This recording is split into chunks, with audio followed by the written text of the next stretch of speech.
Half Naihati Bandel local.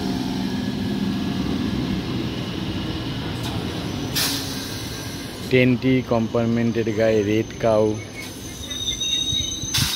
দুধের বিজ্ঞাপন দেওয়া আছে।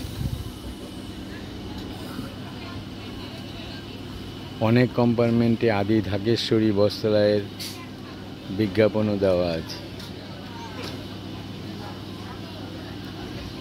রেড কাউ দুধের বিজ্ঞাপন।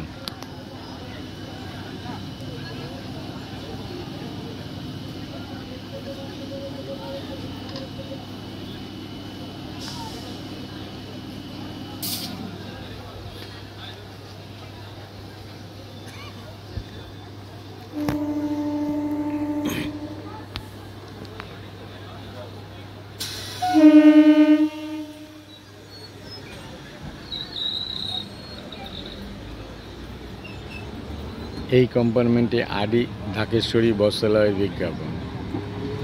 আদি ঢাকেশ্বরী বস্ত্রালয়, এটা হচ্ছে গ্রেট ইস্টার্ন রিটেল শপের বিজ্ঞাপন। সেলিকল মলমের বিজ্ঞাপন। এই ট্রেনটির বিভিন্ন কম্পার্টমেন্টে 4 রকমের বিজ্ঞাপন আছে।